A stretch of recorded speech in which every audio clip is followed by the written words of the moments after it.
différents grands moments d'expédition et de sommet que vous avez fait? Bah, j'ai commencé par. Oui, j'ai fait des études, après j'ai grimpé dans le Vercors où j'ai ouvert pas mal de voies. Et puis, parallèlement aux études, j'ai commencé à faire un peu l'aspirant guide en me disant, bon, ça peut servir, quoi. Je payerai moins les téléphériques. Puis ça m'a plu, quoi. Dès que j'ai été sur un rocher, ça m'a plu. D'ailleurs, j'ai commencé à grimper à Lyon, à Roche-Taillée, Roche-Corbière, enfin tout ça, quoi. Et donc, je me suis mis à grimper. Après, j'ai fait l'armée, l'IHM. Je suis devenu guide. Et puis après, j'ai continué de grimper, ouvrir des voies partout, en hiver. Et après l'Himalaya, comme là, quand les Alpes, on a un peu tout fait. Pas tout fait, mais ce qui est le plus beau, ben, il reste l'Himalaya. Donc je suis parti en Himalaya pendant 12 ans. Et puis j'ai fait un paquet de 8000. Et puis voilà, quoi. Puis après, j'ai fait un métier de guide, puisque j'ai lâché mon travail d'ingénieur que j'avais pendant 5 ans. Et puis j'ai fait le métier de guide. Et puis comme guide, on ne gagne pas assez sa vie. Conseiller technique, donc conférencier, faire des films, quoi, producteur, scénariste, tout ce qu'on veut. Et puis, bon, écrire des bouquins, faire des conférences. Voilà. Et Et aujourd'hui? toujours autour de ma passion, quoi. Je souhaite que tout le monde puisse faire son métier autour de sa passion, hein. Puis après, en devenant un peu plus vieux, là, je me suis mis au canyoning. Donc, c'est les montagnes, mais avec l'eau. Et parce que j'étais moniteur de plongée deuxième degré avant de faire la montagne. Donc, je retrouvais un peu l'eau.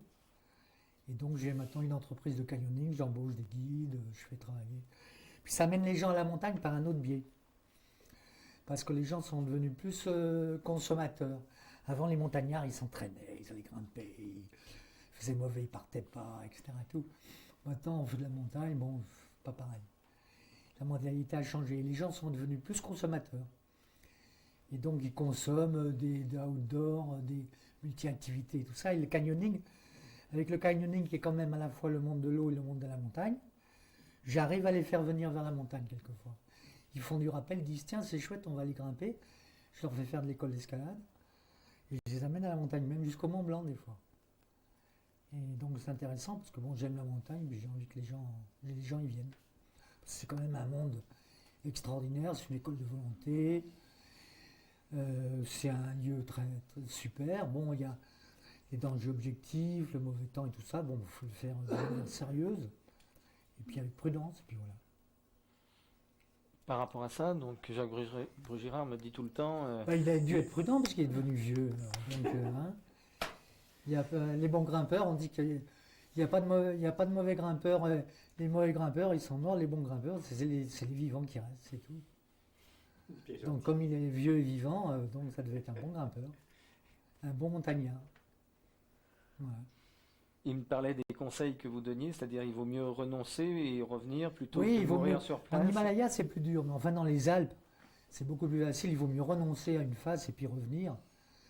En Himalaya, ça change un peu les données parce qu'on ne revient pas tellement si facilement. Et alors, ce qui fait qu'en Himalaya, des fois, on prend plus de risques que dans les Alpes. Ça, je l'avoue, moi j'ai pris quand même bien plus de risques que dans les Alpes. Mais on est un peu embringué dans le système, puis on dit, oh, ça va passer. Ce qui est un peu un tort, mais bon. Alors, par contre, maintenant, on monte plus sur les grands sommets, des grandes phases dans les grands sommets en Himalaya. Maintenant, ils font des phases très dures, mais sur des plus petits sommets. Donc, ils ont un peu moins de danger au niveau météo, danger objectif et tout ça. Donc ils reviennent peut-être à la dimension des Alpes, tout en étant beaucoup plus difficile. Mais c'est vrai que quand on a préparé pendant un an et tout ça, qu'on est sur place et tout, les dangers d'avalanche ne sont pas les mêmes, hein. Les avalanches sont plus. Oh, elle passera à côté et tout ça, hein. Ce qui est une bêtise en fait. Moi je le dis parce que j'en suis revenu, mais bon, j'ai eu quelques avalanches sur le dos, pas facile. Très bien. Frégère, il y a un petit Mmh. moment là. Donc Jacques Brugirard disait que c'était aussi, il venait pratiquement toutes les semaines pour l'entraînement, pour Ouais. l'accoutumance. Ouais. C'est un peu indispensable quand on veut faire de la montagne. Bah, c'est-à-dire quand on aime la montagne, ici on est au pied. Alors moi je suis un étranger, donc j'étais de Megève. C'est loin, c'est à 30 km d'ici. Et puis c'est plutôt le ski, Megève. Mais quand je suis venu ici, donc ça doit être pour l'armée, je suis venu ici, ben, j'ai pu quitter la vallée. Parce que, ce qui n'empêche pas d'en sortir pour aller travailler, d'en sortir pour aller dans d'autres pays, etc. Et à ce moment-là, c'était beaucoup plus quand même, c'était en 62, là, c'était quand même plus resserré, moins ouvert internationalement que maintenant. Mais maintenant, Chamonix, c'est devenu, bon, c'est un bien ou c'est un mal, j'en sais rien, mais c'est devenu, on dit la Mecque de l'alpinisme. Non, c'est devenu une des plus grandes villes mondiales de l'alpinisme. Parce que c'est à la fois, on a à la fois tous les moyens de communication pour venir, et puis c'est une vallée qui est au pied des montagnes, c'est-à-dire en quelques heures on y est, tout en haut on y est. Elle a su quand même un peu se préserver. Il y a bien quelques téléphériques, quelques câbles qui traînent, mais bon, c'est pas trop méchant, on n'a pas d'aéroport, on n'a pas. Il y a les hélicoptères, mais pour le sauvetage. Et puis c'est une vallée quand même où il y a quand même beaucoup de bois et on peut faire de la randonnée pédestre avec des gens, des familles et tout qui se promènent.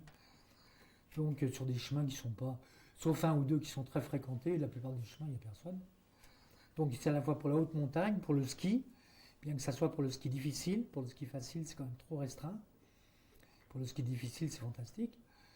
Et puis maintenant c'est devenu une station internationale parce qu'il y a autant d'anglais, de hollandais, de suédois que de français. Et il y a des guides de toutes les langues. Parlons pas au niveau internet, au niveau site internet et tout ça, c'est en pleine folie d'expansion en ce moment. Moi, avec internet, j'ai beaucoup de clients qui viennent des États-Unis et tout. Et bon, et Chamonix, c'est Chamonix. Hein. Les Ouches, c'est pas Chamonix, bien que ce soit la vallée quand même, faut pas exagérer, mais déjà Cerveau, c'est fini, et puis Megève et tout ça, c'est rien du tout. Quoi. Alors il y a d'autres villes qui auraient pu être quand même des villes comme Briançon ou Courmayeur. Courmayeur, c'est un petit peu. Il y a Zermatt. Mais Zermatt, c'est devenu très snob, très. Il n'y a que des manteaux de fourrure et des bijoux. Il n'y a presque plus de grimpeurs. Alors quand on y va avec un sac pour aller faire le Cervin ou Dieu sait quoi, on ne sait pas quoi faire parce qu'on n'arrive pas à marcher parmi tous ces citadins. Mais bon. Bon, il y a quand même quelques villes, oui, quoi, Tchernignad. Ici. Oui, dans les beaux, Beaux. on trouve à 30. 20 000. Et on trouve 15, à 10 000 dans l'ancien ici. Hein. Ouais, d'accord. Voilà. Oui, c'est le prix de grande ville, C'est grande le prix de métropole. Grande Ville, j'ai pris de Paris. Hein. Ouais, Pas les Hauts-de-Seine, pas les Bords-de-Seine, mais enfin. Oui, c'est le prix de Paris, oui. C'est le prix de Paris. Plus que Lyon. L'alimentation, c'est le prix de Paris. C'est même plus cher. Oui, oui. Tout est un peu plus cher. C'est tout plus cher. Hein. Moi, j'ai une dernière question à vous poser, et après je vous libérerai. C'est un avis, là ça devient très personnel. C'est un autre esprit argentiaque qu'à Chamonix. Non, c'est pas tout à fait ça, parce que c'est vrai Si, aussi. parce qu'il y en a un, Il y en a c'est un, c'est vrai aussi. Oui. Ça, c'est un premier point que vous pourrez reprendre aussi. Oui, C'est pas tout à fait d'ailleurs. voilà, c'est pas Je tout à fait préfère le même Argentière à esprit. Chamonix. Voilà, c'est pas J'ai tout à plus fait le d'amis même esprit. Argentières qu'à Chamonix. Voilà, ça c'est intéressant de le préciser peut-être. Parmi les guides en tout cas. Voilà. Et puis la deuxième chose, c'est qu'il y a l'esprit, la fatalité de la montagne, parce que bon, Oui, on a un peu tendance à l'oublier, mais ça dans toutes les vallées. Hein. Oui, mais c'est quand même très fort. Enfin, bon, je sais pas, moi j'ai vécu ici, peut-être dans toutes les vallées, mais les gens de la montagne, ils ont une espèce de fatalité Oui, et qui n'est pas du tout dans l'époque actuelle. Hein. et qui est complètement en Bien sûr. déphasage avec l'époque Complètement. actuelle. Moi, je sais que un de mes Parce que les meilleurs procureurs copains, sont complètement barjots. Hein. oui, mais un de mes meilleurs copains que vous deviez connaître, qui s'appelle Raymond Cachat, Oui. qui s'est fait embarquer par une avalanche il y a 2 ans. Je veux dire, ça fait partie de entre Oui. guillemets de la vie, Bah et les gens sont beaucoup plus. Parce que maintenant on n'a pas le droit. Voilà. Le procureur il plombe. Voilà. Alors, expliquez-moi un petit peu cet Bah, état avant, donc on vivait dans un milieu hostile, la montagne. Donc il y avait quoi? Il y avait des avalanches, des chutes de pierre, des avalanches soit de neige, soit de pierre. Il y avait des poches d'eau qui s'ouvraient sous les glaciers, parce que les glaciers étaient très importants, avançaient. Il y avait des poches d'eau. Après, il y avait des inondations. Les vallées montaient ici. La plaine où on vit ici, c'est la plaine des Prats. Et donc, c'est une zone d'inondation. Maintenant, il y a des maisons partout. Alors, avant, on vivait avec une certaine fatalité. Ben,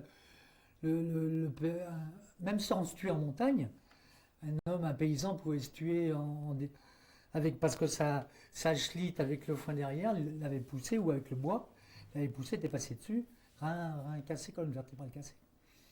Et donc il y avait une certaine fatalité, à savoir qu'on pouvait mourir en montagne, d'une manière ou d'une autre, pas forcément dans la glace, mais... Et maintenant, on n'a plus le droit de mourir en montagne, parce que il y a des lois, on est hyper protégé, alors on n'a plus le droit de mourir sur la route, parce que ou c'est on est alcoolique, ou bien on a fait une bêtise, on n'a plus le droit de mourir en montagne, et si par exemple il y a un guide avec son client qui meurt en montagne, on va tout de suite chercher le guide, le procureur, tout de suite chercher le guide, la bêtise qu'il a faite. Et il en trouvera une, hein, fatalement, peut-être bien. Quoique c'est pas forcé. Et, et donc, alors bien sûr, là, on a été servi dans la vallée parce qu'on a eu deux grands feux, deux grandes avalanches, et donc et puis deux inondations. Donc on a tout eu. Mais bon, il y a des gens qui prennent ça comme une certaine fatalité, savoir qu'on est dans un milieu hostile.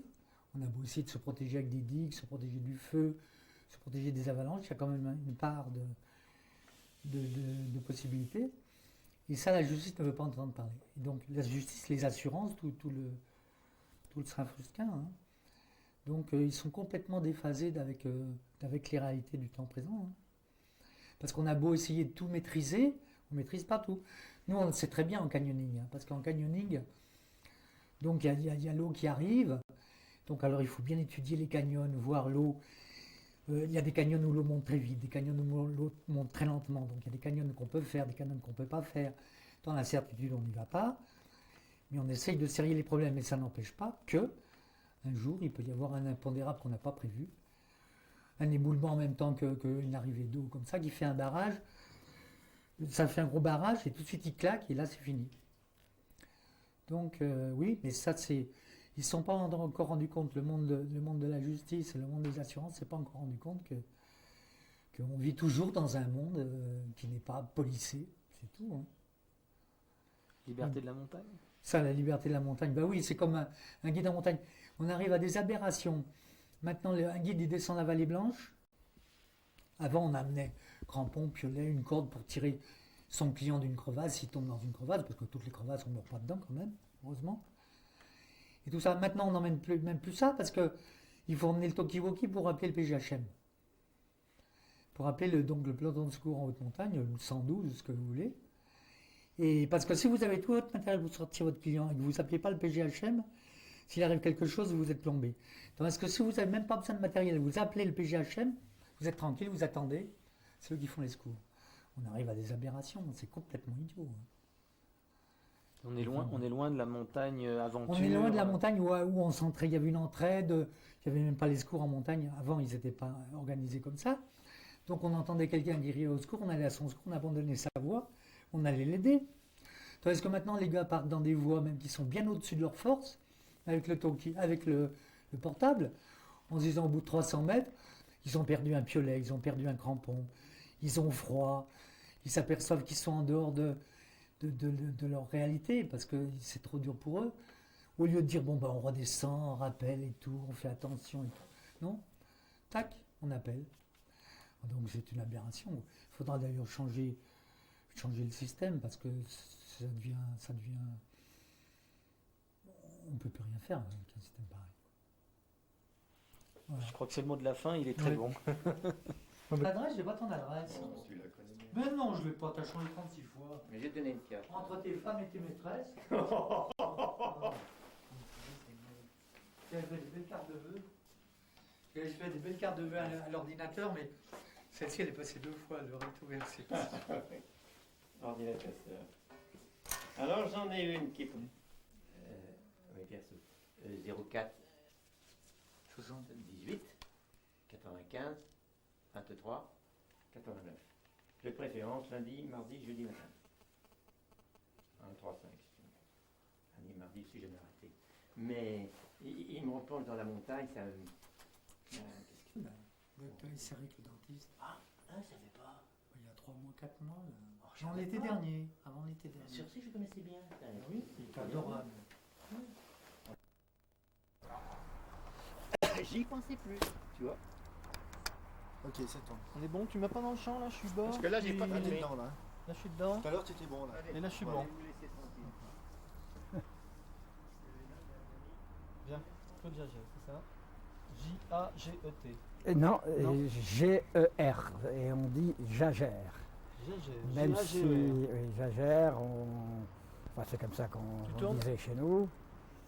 Et Donc J-A-G-E-R. Parce qu'après, même si on dit souvent gégère, mais en fait, gégère, il a existé, mais gégère, bon.